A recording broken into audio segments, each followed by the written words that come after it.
Assalamualaikum warahmatullahi wabarakatuh. Di video kali ini saya akan memberikan tutorial cara penggunaan aplikasi IT Support. Untuk aplikasi IT Support ini berbasis desktop dan untuk aplikasi ini berfungsi sebagai untuk memanajemen komputer di sebuah perusahaan. Bila di perusahaan sudah banyak yang pemakaian komputernya, maka otomatis kita harus punya sebuah aplikasi untuk memanajemen komputer.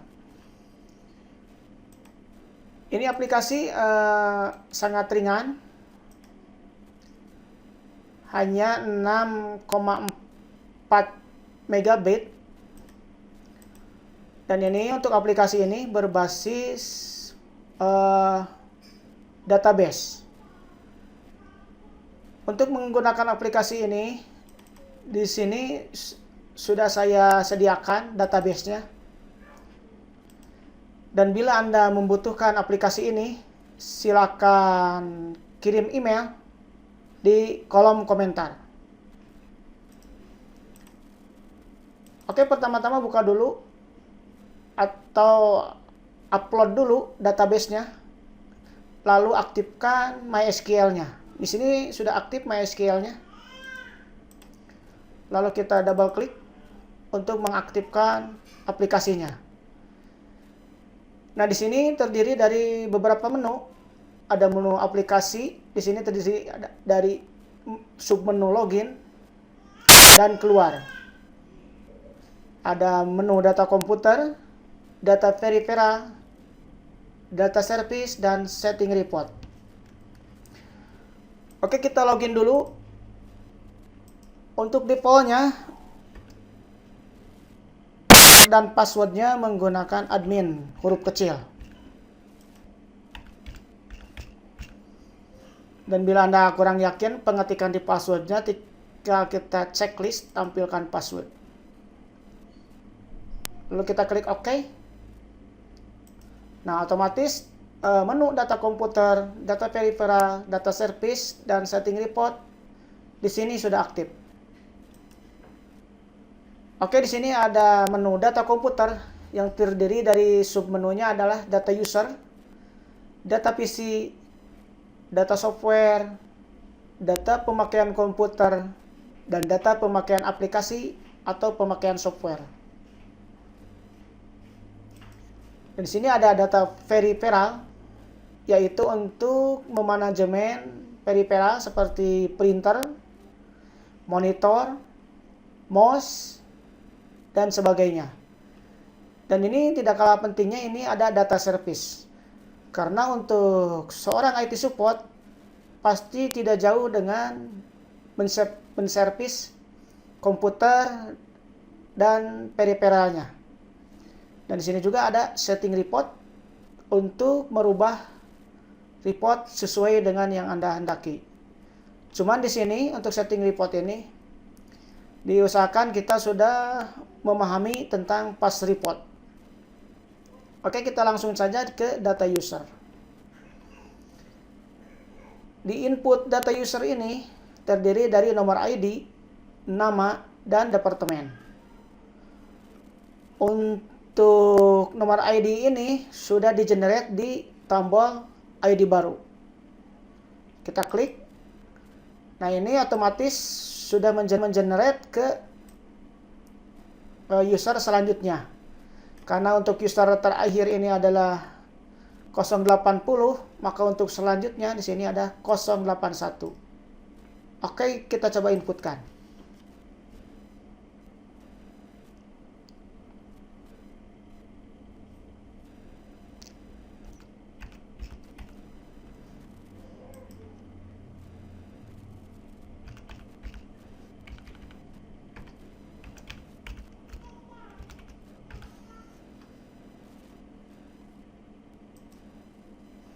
Nah, ini untuk inputan sudah tersimpan. Dan di sini ada untuk mencari data seperti di sini akan mencari, maaf tertutup. Seperti di sini akan mencari nama user.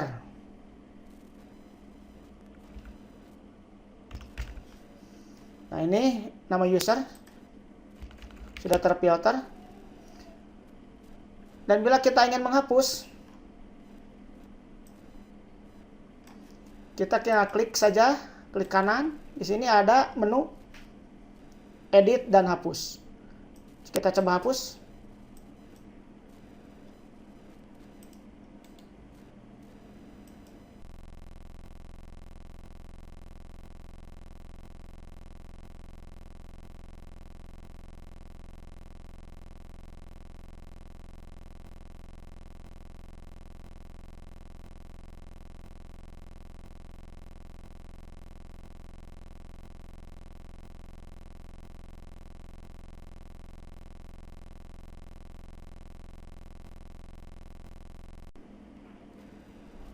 Klik edit. Yakin ingin edit data? Yes. Oke, untuk selanjutnya di sini ada data PC. Untuk data PC sama, untuk ID PC-nya sudah di-generate dengan ID baru seperti ini. Kita tinggal mengisikan prosesor, RAM, hard disk, PGA. Lalu kita simpan. Dan ini ada filter data berdasarkan ID CPU, prosesor, RAM, hard disk, dan PGA. Kita coba dulu. Di sini ada untuk print data keseluruhan PC. Nah, ini reportnya. Dan bila kita ingin memfilter datanya, lalu kita print, misalnya saya akan memfilter harddisk yang menggunakan harddisk 160 GB. Nah, ini ada 4 user. Coba kita print. Ini ada 4.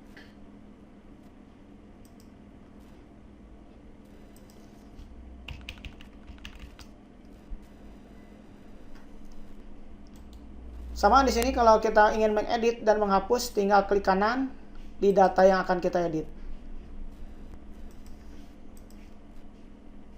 Oke, untuk selanjutnya di sini ada data software. Sama seperti menu-menu yang lainnya. Ini ada ID software, nama software, serial number, dan sebagainya.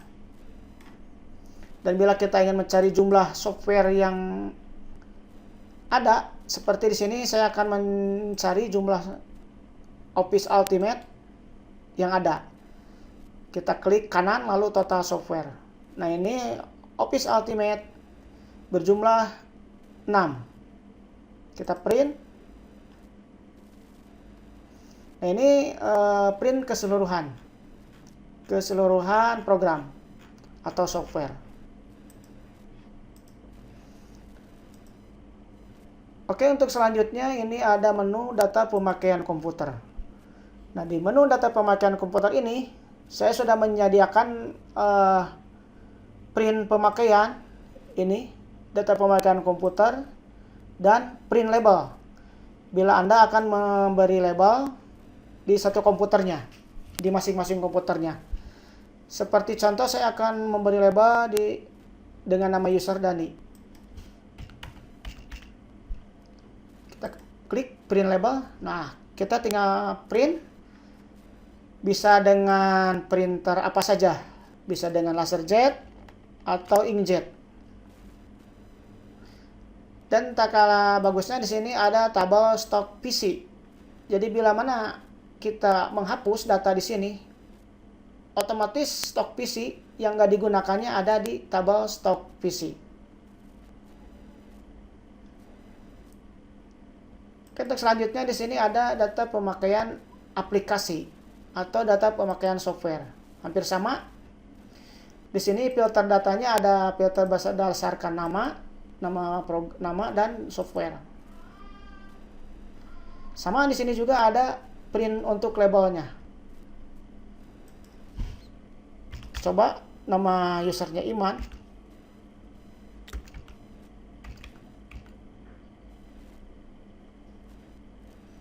atau Ayub. Oh, maaf, di sini harus filter datanya berdasarkan nama. Nah, ini untuk nama Iman ada 2, kita print label, atau coba Iman R. Print labelnya kita print, lebih bagus menggunakan laserjet lalu tempel di komputernya.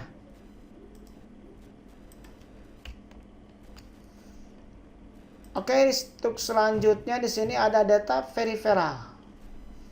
Untuk data peripheral ini adalah data untuk memanajemen peripheral seperti monitor, printer, scanner, mouse, dan lain sebagainya. Untuk print di sini sudah disediakan tombol printnya.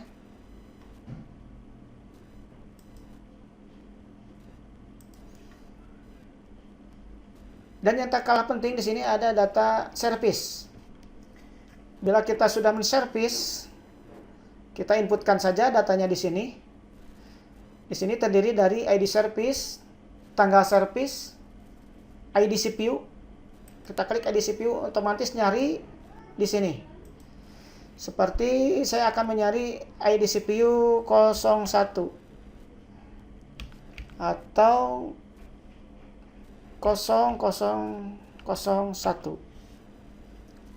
Lalu klik insert. Nah, ini yang masuk ke sini. Jenis servisnya apa? Klik ketikkan keterangan servisnya apa. Dan ini ada filter data mencari berdasarkan jenis servis. Seperti ini. Kita inputkan jenis servisnya apa, hard disk misalnya. Lalu kita ingin mencari dari tanggal berapa sampai tanggal berapa. Ini filter data berdasarkan bulan. Mau 1 bulan, mau 2 bulan, yang penting awal sampai dan akhir. Lalu kita klik cari. Ini sudah saya sediakan juga untuk print data service-nya. Di sini sudah digolongkan berdasarkan tanggal service.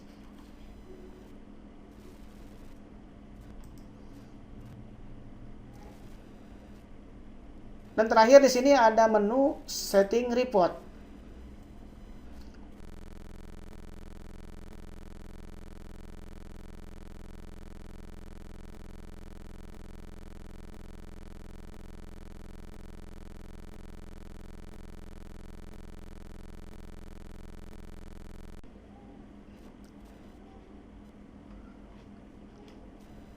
Nah, ini adalah fungsi dari tiap-tiap menu. Oke, sampai di sini dulu tentang pengenalan atau tutorial tentang penggunaan aplikasi IT support yang berbasis desktop. Bila Anda memerlukan aplikasi ini, silakan kirim email di kolom komentar. Assalamualaikum warahmatullahi wabarakatuh.